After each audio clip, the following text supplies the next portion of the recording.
Hello, नमस्ते, ओम शांति। Welcome to our YouTube channel spiritual classes. Guide, आज राजयोग कोर्स का चौथा दिन है। तो आज इस वीडियो में हम परमपिता परमात्मा और उनके कर्तव्यों के बारे में जानेंगे और उसके बाद सृष्टि चक्र के बारे में जानेंगे।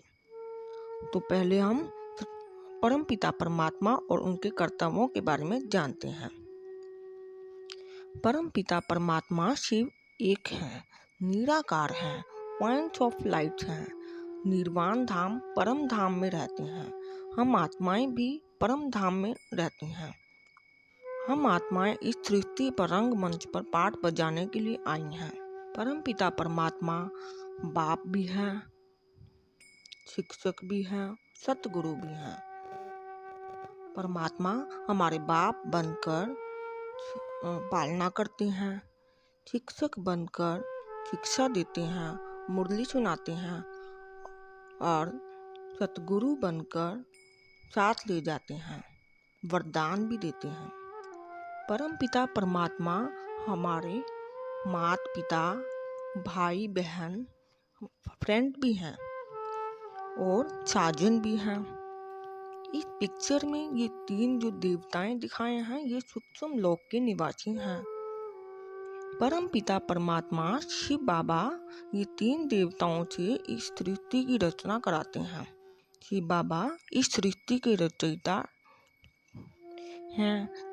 शिव बाबा ब्रह्मा के द्वारा सतयुगी सृष्टि की स्थापना कराते हैं, विष्णु के द्वारा सतयुगी सृष्टि की पालना कराते हैं और शंकर के द्वारा पुरानी दुनिया का विनाश कराते हैं।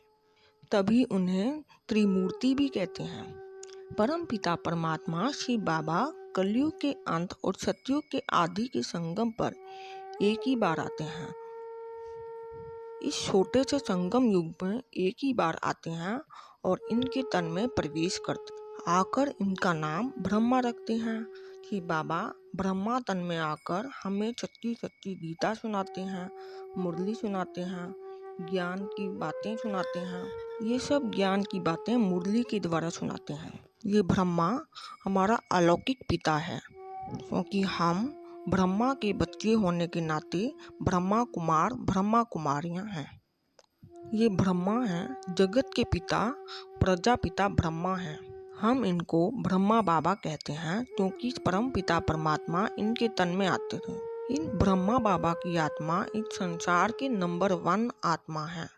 और ब्रह्मा की बेटी सरस्वती, मातेश्वरी जगदम्बा, उनको हम मम्मा कहते हैं, उनकी आत्मा दूसरे नंबर की आत्मा है। मम्मा की आत्मा सतयुग में श्री राधा बनती है और ब्रह्मा की आत्मा सतयुग में श्री कृष्ण बनते हैं। श्री राधे और कृष्ण के स्वयंवर के बाद इनका नाम बदलकर श्री लक्ष्मी नारायण पड़ जाता है।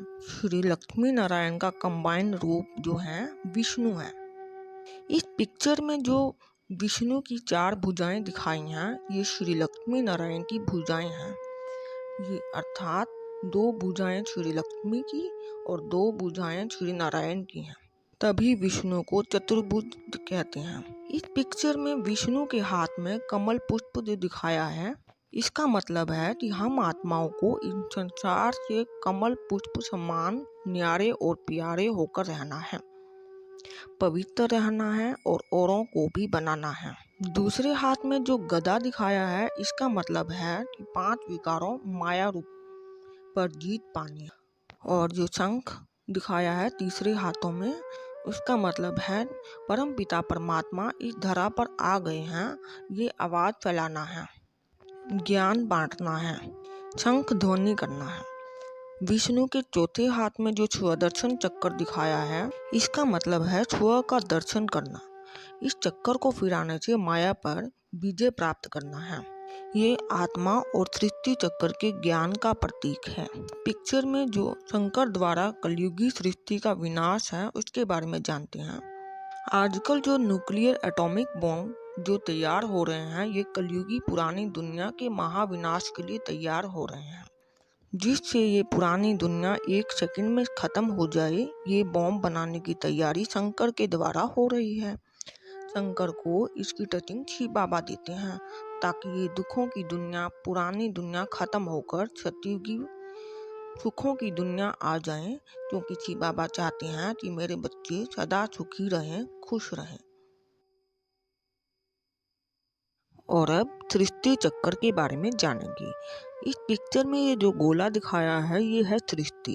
इस सृष्टि पर हम आत्माएं इस बेहद के नाटक में अपना रोल प्ले करने आती हैं। जैसे किसी नाटक में कोई अपना रोल प्ले करता है ना, ऐसे हम आत्माएं भी रोल प्ले करती हैं। इस सृष्टि को 4 पार्ट में दिखाया है। 1250 वर्ष सतयुग, 1250 वर्ष त्रेता, 1250 द्वापर और 1250 कलयुग। सतयुग में लक्ष्मी नारायण का राज्य होता है। इस सतयुग को गोल्डन एज भी कहते हैं। इस सतयुग में देवताएं, गोप गोपियां तथा प्रजा भी होती हैं। इस सतयुग में दुख का कोई नामो निशान नहीं होता। इस गोल्डन एज में हम आत्माएं बड़े सुख से रहती हैं। इस गोल्डन एज को पैराडाइज भी कहते हैं। तो सतयुग के बाद त्रेता युग आता है। इस त्रेता युग को सिल्वर एज कहते हैं। इस युग में सीता राम का राज्य होता है। ये युग भी 1250 वर्ष का होता है। इस युग में भी सुख होता है। इस युग में देवताओं की संख्या 33 करोड़ तक हो जाती है। सतयुग और त्रेता युग ये आधा कल्प राम का राज्य होता है। ये आधा कल्प है सुख धाम, और द्वापर कलयुग है दुख धाम। इसमें रावण का राज्य शुरू हो जाता है। त्रेता युग के बाद द्वापर शुरू होता है। इसमें रावण का राज्य शुरू हो जाता है। द्वापर युग से में थोड़े थोड़े दुख शुरू हो जाते हैं। इस द्वापर युग में हम अपने स्वरूप की पूजा शुरू करते हैं, भक्ति शुरू करने लग जाते हैं। इस युग में गीता शास्त्र भी बनते हैं। ये द्वापर युग से ही धर्म स्थापक का जन्म शुरू हो जाता है।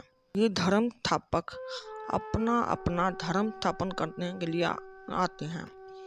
इस्लाम धर्म, इब्राहिम द्वारा इस्लाम धर्म शुरू हो जाता है। बुद्ध द्वारा बौद्ध धर्म शुरू होता है। क्राइस्ट द्वारा क्रिश्चियन धर्म शुरू होता है। ये धर्म स्थापक द्वापर युग में आते हैं और आकर अपना धर्म स्थापन करते हैं। इस द्वापर युग को कॉपर एज कहते हैं। सिल्वर के बाद कॉपर आता है, कॉपर के बाद आयरन एज आता है। इस आयरन एज में दुख बहुत ज़्यादा होते हैं, लड़ाई झगड़े शुरू होते हैं। इस आयरन एज में संन्यास धर्म, मुस्लिम धर्म के स्थापक आते हैं और ये आकर अपना धर्म स्थापन करते हैं। परम पिता परमात्मा इस सृष्टि के रचयिता हैं, क्रिएटर हैं, डायरेक्टर हैं। परम पिता परमात्मा युगे युगे नहीं आते, वो कल्प में एक ही बार आकर इस पुरानी भ्रष्टाचारी दुनिया को बदल सतयुगी श्रेष्ठाचारी दुनिया बनाते हैं, अर्थात आदि सनातन देवी देवता धर्म की स्थापना करते हैं। शिव बाबा संगम पर आते हैं। जब कलयुग का अंत और सतयुग का आदि होता है तब आते हैं। इस संगम पर इस ब्रह्मा के तन में आते हैं। इनके तन में आकर हमें सच्ची गीता सुनाते हैं, सही ढंग से जीना सिखाते हैं, देवता बनने की कला सिखाते हैं। परम पिता परमात्मा कल्प कल्प आते हैं, कल्प संगम पर आते हैं। अब ये समय संगम युग चल रहा है। इस परमात्मा इस धरती पर आ चुके हैं। परमात्मा को आए हुए कई साल हो गए हैं, अब बाकी थोड़ा समय है। इस वर्ड की हिस्ट्री ज्योग्राफी हूबहू रिपीट होती है।